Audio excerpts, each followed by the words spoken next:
बिस्मिल्लाहिर्रहमानिर्रहीम। अस्सलामु अलैकुम। वो अजीम शान बादशाह जिसने पूरे रुए ज़मीन पर हुकूमत की,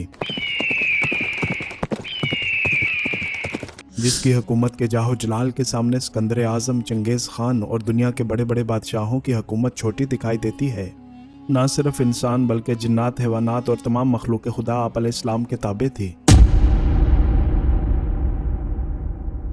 जी हाँ नाजरीन, आज की इस नशिस्त में हम अल्लाह के इस अजीमुशान पैगम्बर और बादशाह की पुरअसरार वफ़ात का मुकम्मल वाक़या जानेंगे, जिसे दुनिया सुलेमान इब्न दाऊद के नाम से जानती है।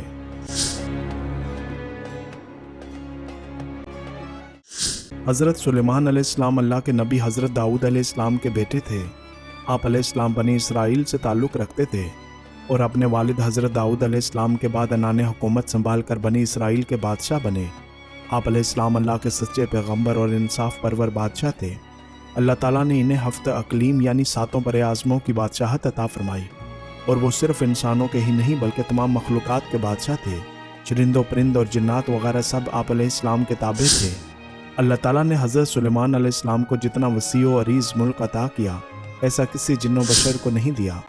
नाज़रीन ग्रामी, हज़रत दाऊद अलैहिस्सलाम की हुकूमत के वक़्त से ही जिन्नात आले दाऊद के ताबे थे, लिहाजा हज़रत सुलेमान अलैहिस्सलाम के दौरे हुकूमत में भी ये जिन्नात आप अलैहिस्सलाम के दरबार में आपकी खिदमत के लिए हर वक्त हाजिर रहते और आप अलैहिस्सलाम का हुक्म बजा लाते थे। ये हज़रत सुलेमान अलैहिस्सलाम के हुक्म पर बड़ी बड़ी इमारतें और महल बनाते थे।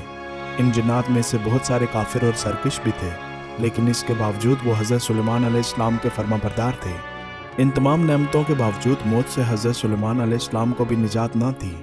जैसा कि अल्लाह पाक कुरान में इरशाद फरमाता है, हर जानदार को मौत का मज़ा चखना है, लिहाजा ये मौत आप अलैहिस्सलाम को भी एक मुकर्रर वक्त पर आनी थी। नाज़रीन, मुल्क शाम में जिस जगह हज़रत मूसा अलैहिस्सलाम ने अपना खैमा गाड़ा था, ठीक इसी जगह हज़रत सुलेमान अलैहिस्सलाम के वालिद हज़रत दाऊद अलैहिस्सलाम ने इबादत के लिए अजीम बैतुल मुक़द्दस की बुनियाद रखी। मगर इमारत पूरी होने से कबल ही हज़रत दाऊद अलैहिस्सलाम की वफ़ात का वक्त आन पहुँचा और आप अलैहिस्सलाम ने अपने बेटे और जानशीन हज़रत सुलेमान अलैहिस्सलाम को इस मुक़द्दस इमारत को मुकम्मल करने की वसीयत फरमाई। हज़रत सुलेमान अलैहिस्सलाम ने इंसानों और जिन्नों को इमारत जल्द से जल्द बनाने का हुक्म दिया। चुनाचे बाज़ रवायात के मुताबिक 1 लाख संग तराश इसकी तामीर में लग गए। 30,000 अफराद पहाड़ों से पत्थर तराशते थे। 70,000 हाथी और ऊंट इन पत्थरों को उठाकर लाते, जबकि देव और जिन्नात कानों से लाल याकूत, फेरोज़ा, सोना, चांदी और कीमती पत्थर वगैरह लाते। इस मस्जिद की लंबाई 784 गज़ और चौड़ाई 455 गज़ थी। मस्जिद में 684 स्तून थे और 4000 कंदीलें रोशन हुआ करती थीं। इसकी सफाई पर 700 सफाई करने वाले मामूर थे।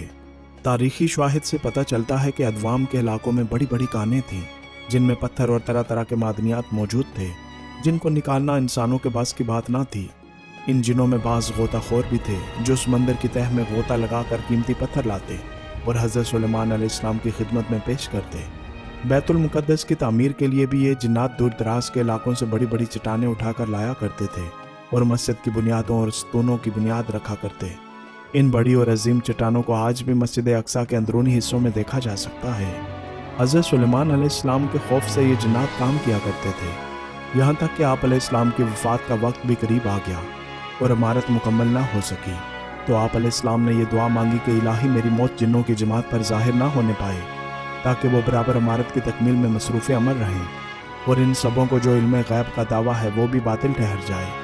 क्योंकि अगर जिन्नात को हज़रत सुलेमान अलैहिस्सलाम की वफ़ात का इल्म हो जाता तो वो फ़ौरन काम छोड़ देते और तामीर अधूरी रह जाती।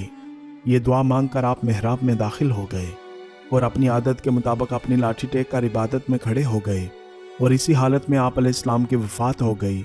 मगर जिन मजदूर ये समझकर आप जिंदा खड़े हुए हैं, बराबर काम में मसरूफ़ रहे और अरसा दराज तक आप अलैहिस्सलाम का इसी हालत में रहना जिन्नों के गिरोह के लिए कुछ बाइस हैरत इसलिए नहीं हुआ कि वो बारहा देख चुके थे कि आप अलैहिस्सलाम एक एक माह बल्कि कभी कभी 2-2 माह बराबर इबादत में खड़े रहा करते हैं। गर्ज 1 साल तक वफ़ात के बाद आप अलैहिस्सलाम अपनी लाठी के सहारे खड़े रहे। चूँकि अंबिया इकराम के जिस्म मुबारक को मट्टी नहीं खा सकती और ना ही आम इंसानों की तरह ख़राब होते हैं, जैसा कि नबी पाक सल्लल्लाहु अलैहि वसल्लम ने फरमाया, बेशक अल्लाह ने ज़मीन पर हराम कर दिया है कि वो अंबिया के जिस्मों को खाए।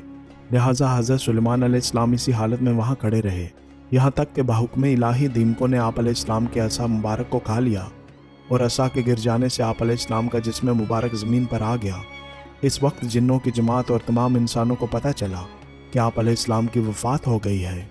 हज़रत सुलेमान अलैहिस्सलाम की वफ़ात के इस अजीब वाक़े ने इस चीज़ की भी हकीकत खोल दी कि खुद जिन्नात को भी पता चल गया और सब इंसानों को भी कि जिन्नात आलमुल गैब नहीं है, क्योंकि अगर इन्हें इल्म गैब होता तो हज़रत सुलेमान अलैहिस्सलाम की मौत से 1 साल पहले ही बाखबर हो जाते।